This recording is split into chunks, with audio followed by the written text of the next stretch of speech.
All right, so I'm going to show you some features here that we have that are kind of unique to the GMTech AI lab. As you know, our goal here is to make complex AI interactions really easy to use. So one of those is the ability to use a language model for image generator prompting. So let me jump right in and we'll show you. So down here, this is your prompt action bar. We have your text tools here that I'll show you in another video, but then we have this one here that's grayed out, which is your image generator tool. So what I'm going to do, anytime you're talking to a language model, you have access to these tools, but you need something in the chat in order to use the image tool. So what we're going to do here is we're going to ask the language model to describe an image for us. So describe a futuristic cityscape scene to us. So it's going to think about it. We can compare the results as they come back and see which one we think is going to generate like the coolest image to go along with it. So these are big, long responses. So what we can do, we can actually ask the language model to condense it and make it a little shorter. So once this llama one comes back, we'll ask it to give it to us in a little shorter format, because although the image generators are really good at big long prompts, this is huge. That's not gonna make much sense. Maybe a little too much. So llama 3.1 405B is very, very slow. So let's say take that and reformat it into a couple sentences. Okay.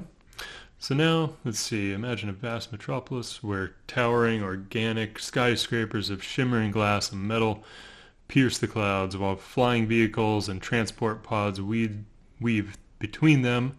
At street level, vertical gardens climb building facades, holographic ads floating in the air, people glide on silent transporters, all powered by seamless, integrated, renewable energy sources that illuminate the city with a bioluminescent glow as the night falls. Wow, cool. I want to check that out. So let's see. So here's getting ahead of myself. I just want to create images. So what we do here, as soon as you see here, it's grayed out, but as soon as you select any text, so we selected this text and you see it lights up. So if we were to use an image or text tool, the pop-up that comes up, it's going to have that text populated. We can clear it here and go back to nothing selected, but this is what I want to show you. So now this is enabled, and it's going to take that prompt and send it to one of our image generators. And all the image generators that are over here in the image generator tab are available in this menu. So let's send it to Flux. We can click a couple of these at the same time and they'll all come back as they're ready. Let's do one with ideogram. And so that's two that are sent off right now, and we'll see what they come back with. You can't do multiple at the same time, but once these come back, we can go over to this response, do the same thing, and you'll see as they come back, they just plug it into the conversation. So you have images from different models all in your Claude 3 Sonnet chat. And if I were to save this chat, I could get back to this and it would keep all that context in real time, or in sequence, you know. So let's try another one over here. So I think, you know, that's pretty cool. Let's go try it out so we can see it a little bit better. But you know, it really adheres to what the prompt was talking about, right? Image generators these days are really impressive. So I'm going to do another one here. Why don't we take Titan Premiere and send it to Titan Image Generator. Oh, see, so it's too long. Good one. Good example. So Titan Image Generator, max length is 512, and we passed in a big chunk. So what we can do is, why don't we just select a small part of this, okay, and send that to Titan Image Generator and see how it likes that. So this one, here's a condensed scene. Okay, so we'll select a smaller piece of this, and I'm going to show you another little toggle you can do. So as you can see, Titan Imageator comes back still in that context, but what we can do here is select the text, and again, you can keep it generating images staying in your language model chat context, but you'll see this little menu item at the bottom here is compare. And so when you hit compare, that takes you over to the image generator comparison screen, and it auto-populates that prompt into your prompt text area. And so what I want to do here is now I can select different models. So we can select a few of these. Why don't we just do these 4, and I'm going to just hit go. So we are now taking a language model prompt that it created. We plugged that into the prompt bar on the image generator tab. Then we selected a bunch of image generators and sent that prompt off to all of them. And now they're all coming back one by one, and we can compare how they do. So, we always have these two layout options here. So the grid layout keeps everything constrained in the horizontal width that we have available, and the swipe interface gives us a horizontal scrolling, and so we have like a minimum width on each column. So a little bit bigger when you have a bunch of models side by side in the comparison screen. You can switch to swipe mode, and we can just go side by side and view them like that. Yeah, pretty cool. Image Gen 3 here. I like that one. I think that's pretty awesome. But again, they're all pretty impressive. So yeah, let's do it again. What does Google give us if we do it again? And you can click these little icons, the do it again icon, anytime. So what we just did was we told Ideogram, Imagen 3, and SD3 to go do it again. Give us another rendering for that same prompt, and you'll see it's pretty similar but a little bit different.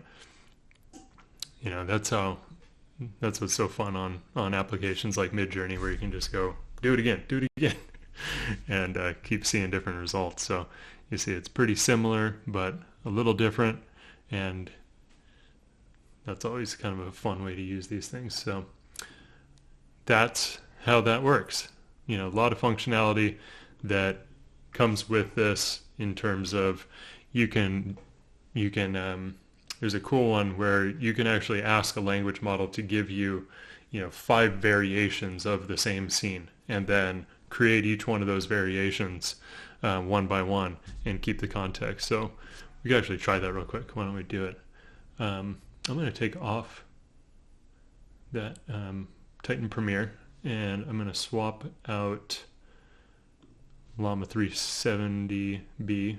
And why don't we just use the super cheap options just to show you what they're capable of for in another video I was talking about it, but 4.0 Mini and Gemini 1.5 Flash, the pricing wars are here. They massively dropped the price of their responses from these models. So let me show you. So let's do describe a cityscape scene to me, return 5 variations of the scene. These descriptions are going to be used in an image generator. Keep them to a sentence or 2. Make the variations drastically different scenes. Okay, so now we should get 5 different cityscape scenes from each of these.